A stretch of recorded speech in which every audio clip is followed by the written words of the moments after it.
This content is AI generated for informational purposes only and should not be directly used for clinical decision-making. Hello, and welcome back to the Neurosurgery Hub podcast. I'm Dr. Aris, Senior Attending Neurosurgeon. And I'm Dr. Alara, Research Fellow. Today we're looking at a fascinating new study from the Neuroradiology Journal, published in 2026, titled Machine Learning Models and the Prediction of Chronic or Shunt-Dependent Hydrocephalus Following Subarachnoid Hemorrhage, a Systematic Review and Meta-Analyses. This is a topic that hits home for anyone who spends time in the neuro ICU. We all know the frustration of managing a patient with subarachnoid hemorrhage, or SAH, where you're constantly playing a guessing game. Will this patient eventually clear their CSF, or am I looking at a ventriculoperitoneal shunt in 2 weeks? Exactly.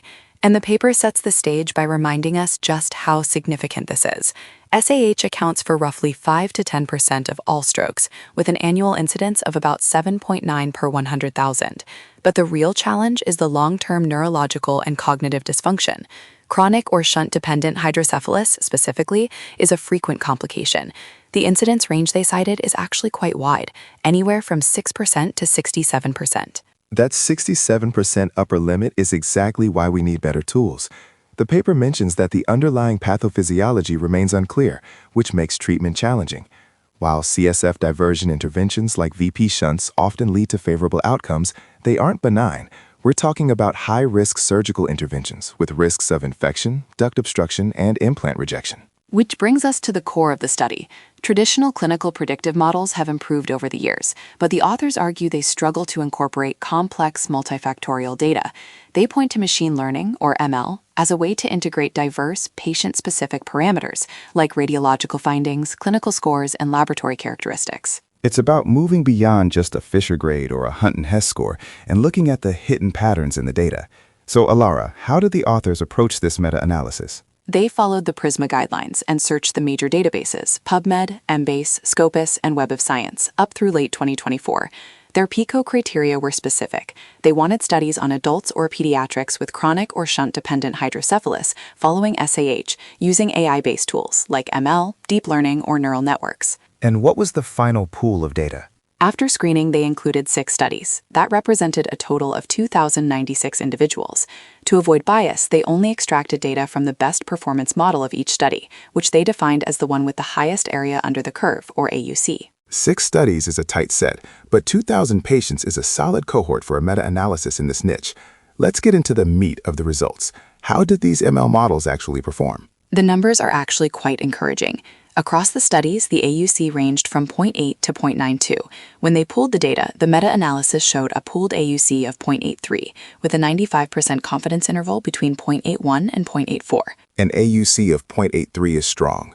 For the residents listening, remember that an AUC of 0.5 is basically a coin flip, and 1.0 is perfection. So 0.83 suggests these models are significantly better than chance and likely outperforming our standard bedside intuition. What about the accuracy and sensitivity? The pooled accuracy was 0.79. Looking deeper at the diagnostic performance, the pooled sensitivity was 0.8, and the pooled specificity was 0.79. So it's balanced. It's not just overcalling hydrocephalus to be safe. It's actually distinguishing the two groups relatively well. There was one more metric they highlighted that really stood out, the diagnostic odds ratio, or DOR. The pooled DOR was 12.13. 12.13. That's a powerful statistic. In clinical terms, a higher DOR means the test, in this case the ML model, is very effective at discriminating between those who will develop shunt dependency and those who won't. A DOR of 12 is quite robust for a predictive model in neurosurgery. It really highlights that these models are capable of processing those multifactorial inputs the authors mentioned earlier. They aren't just looking at the amount of blood on the initial CT. They are likely weighing how that blood interacts with clinical scores and lab values in a way a human brain might struggle to calculate in real time. It's important to note the clinical utility here. If we can accurately forecast chronic hydrocephalus, we can optimize treatment. Perhaps we can shorten the weaning process for external ventricular drains or identify high-risk patients earlier for a specialized follow-up. The authors conclude that ML-based models show encouraging predictive performance. However, they do acknowledge that the pathophysiology of hydrocephalus after SAH remains a bit of a black box, which is why these models are so necessary. They can find the signal in the noise even when we don't fully understand the why of the underlying impaired CSF dynamics. And for our practicing neurosurgeons, this is the direction the field is heading. Integrating these ML tools into our workflow could reduce the trial and error nature of EVD weaning and shunt placement. Exactly. The paper really emphasizes that precise prediction is the key to outcome enhancement. Well, that's a great summary of a very relevant paper. It seems the future of managing SAH complications will be heavily assisted by these deep learning algorithms. Definitely. It's an exciting time for neuroradiological research. That's all the time we have for today. Thank you for joining us on the Neurosurgery Hub podcast. I'm Dr. Aris. And I'm Dr. Alara. We'll see you in the next episode. Keep learning and keep operating.